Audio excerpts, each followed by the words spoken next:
I know I don't have to tell you this, but there are some travel credit cards that get a whole lot more attention than others do. But the question is, are they actually any good? Well, in this video, I'm going to answer that question head on, cut through the noise, and look at the 10 most popular travel credit cards out there today and rank them from absolute worst all the way up to the one that provides the most value for frequent travelers. Let's get right into it.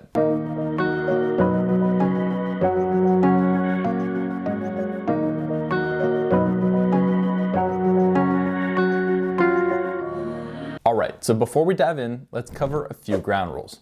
First of all, any card on this list has to earn points or miles that can be a transferable currency. That means you're not going to see any airline credit cards, a little too niche, and any hotel credit cards, a little too niche as well for today's rankings. Second of all, there are going to be absolutely no business cards. We're sticking with the personal version of each card today. Finally, I'm ranking the 10 most popular cards. I want to separate the good from the bad and rank them based on value given to a frequent traveler from 10 all the way down to number 1. So without waiting any more, let's start right off with number 10, which is going to be a bit of a controversial card, the American Express Green Card. This is only controversial because there is a small following for the Amex Green Card that loves the middle tier kind of value it provides and just the simplicity of the whole package. However, for most people, this card just isn't going to cut it. Even though the card earns 3x on travel, transit, and dining, and 1x on everything else, it comes with a hefty $150 annual fee, which in today's day and age, based on the other cards you'll see later on this list, just doesn't compete very well. It really hurts that it's got a small 40,000 membership reward point standard welcome bonus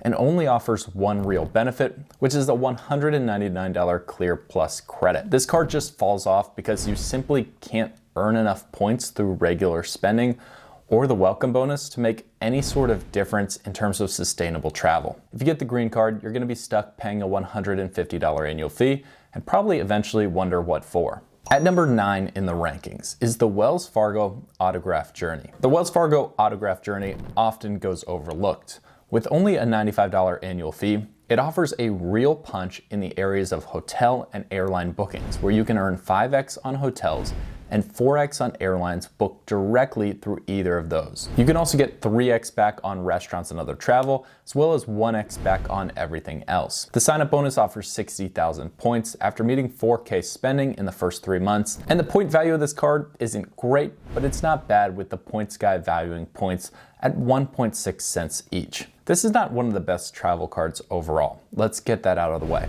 But it does one thing exceptionally well, and earning 5x through hotels booked directly and 4x through airlines booked directly makes this card's superpower the double dipper. With so many travel cards out there, you can only earn incredible multipliers when you book through that card's travel portal.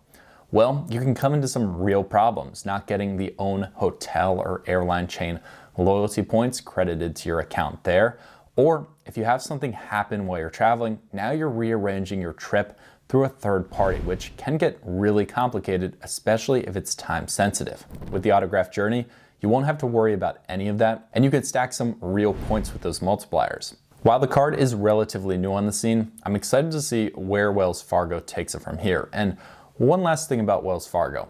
It doesn't necessarily have the best reputation as a bank and company overall. So depending on how much you care about some of those other things like customer service and reputation, you may want to stay away from this card and look at cards higher up on the list. That brings me to card number 8, which is the Citi Strata Premier. This card can be an incredible travel card, which will probably surprise some of you that it's as low as number 8 on these rankings. This card is a super sustainable earner, earning 3x back on air travel, hotels, restaurants, grocery stores, and gasoline or electric vehicle charging. It earns 1x back on everything else and has a standard welcome bonus of 75,000 thank you points. However, the only real benefit it offers is a $100 hotel credit on stays purchased that value over $500. Unless you take some extended trips, it can be a little bit difficult to activate that credit for the hotel stay with the Strata Premier. Regardless, being at number 8 is nothing to be ashamed of because you'll see even the next card on this list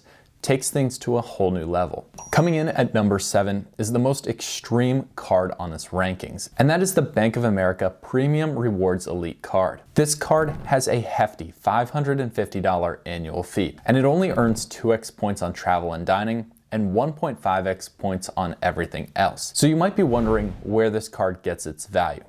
Well, if you're willing to go all in on Bank of America, this can be hands down a card that unlocks incredible travel, and it could be the only card you'd ever need in your wallet. Let me explain. This card's superpower is it's an unbeatable catch-all card. Now you may be saying, with super low point multipliers, how could this be an unbeatable catch-all card? Well, this card has the opportunity to take advantage of Bank of America preferred rewards, which means if you spend certain amounts with Bank of America, you'll increase the earnings rate that this card gets you on categories. If you put $20,000 with Bank of America, either through savings or investing, you'll be elevated in the gold tier, which gets you a 25% boost on all purchases. If you reach the platinum tier, which is $50K with Bank of America, you'll get a 50% boost on all swipes. Finally, if you hit platinum honors, you'll get a 75% boost on all purchases made with this card.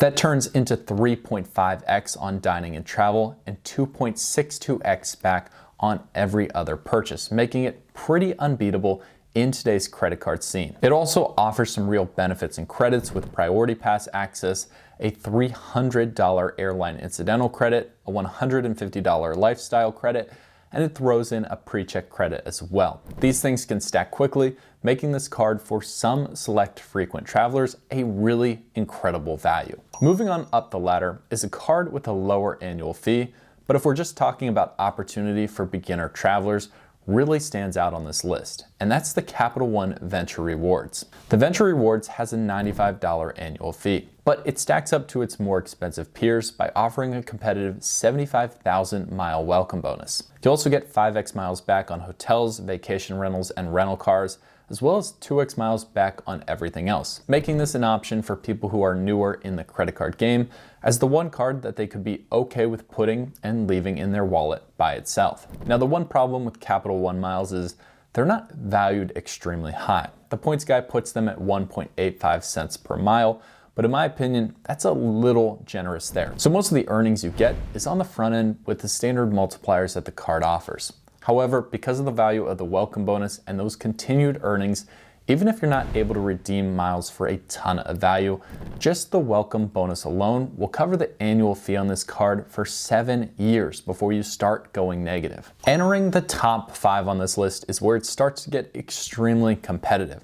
And coming in at number 5 is the Bilt MasterCard. This card has a rare $0 annual fee, but on the other side, it offers absolutely no welcome bonus. This card earns you 3x on dining, 2x on travel, and 1x points back with no charged fees on your rent payments. This card's superpower, plain and simple, is that it is goated for renters. Now, I would consider this card a great option for anybody who's considering renting for at least the next 2 to 3 years.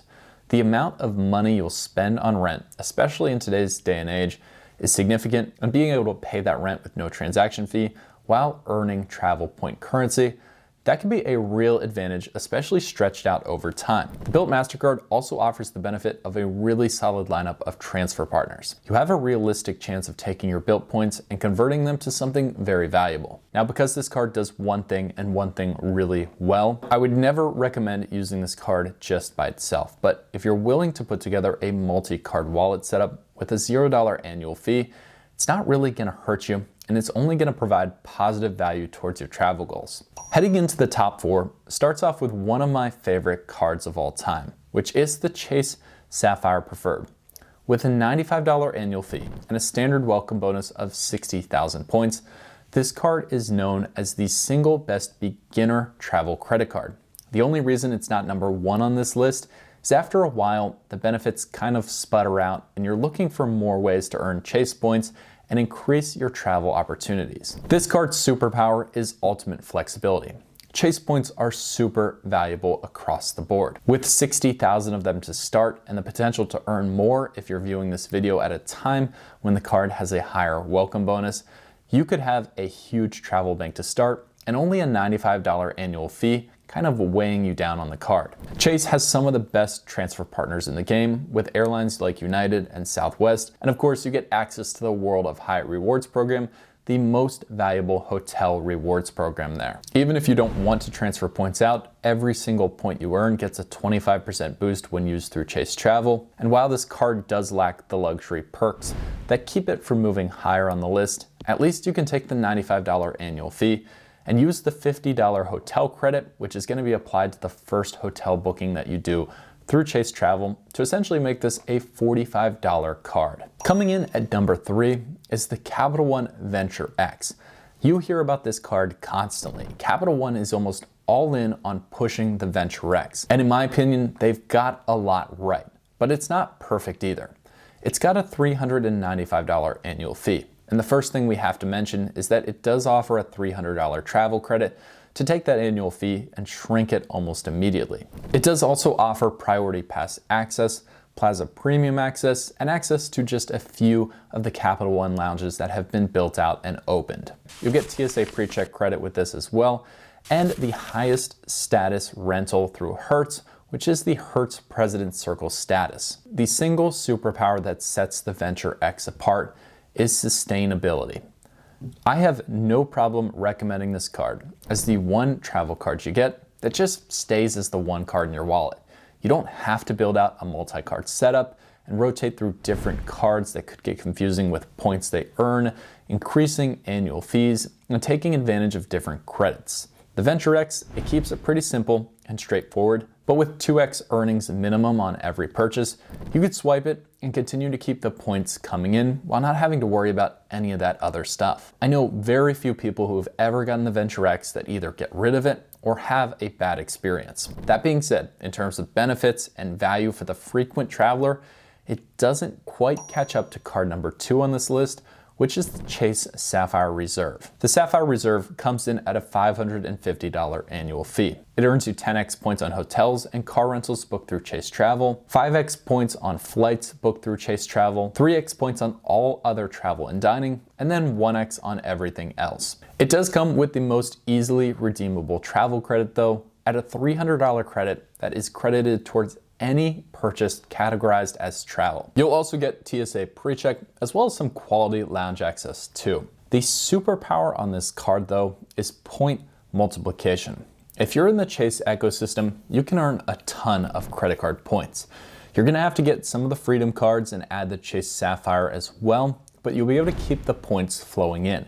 And the key with this card is you get a 50% multiplier on every point when redeemed through Chase Travel. For people who don't want to mess with transfer partners, this is by far the easiest way to get a ton of value while also getting some premium travel experiences.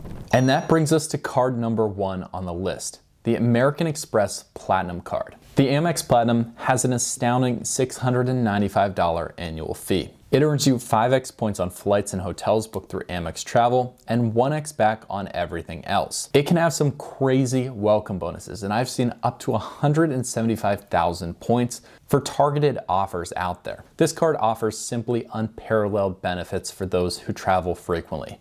It's a laundry list with the best-in-class lounge access, a $200 hotel credit, digital entertainment, Uber credits, airline fee credits, the list goes on and on and on. And to get value from this card, most people have to use those quite extensively. However, the card's superpower is shameless luxury. Heading into 2025, no other card that stands up side by side with the most value that you can possibly get for travel. And if that's what you want, you're gonna find the Platinum standing at the top, head and shoulders above all else. While this card may not fit the lifestyle for many of you out there, including me as I sit here today, at some point, I think it's a bucket list card for any credit card enthusiast to just take advantage of all the benefits that it offers, at least for a short period of time at some point in the future. So there you have it, 10 to 1. The cards that you see all the time ranked from worst all the way to the best. Now, if you're unsure today what may be the best fit for you, I do offer a free credit card consultation. You can check the link down below to discuss more one-to-one about your personal situation and which card on this list may actually fit best for you. Thank you so much for watching, and we'll see you in the next video.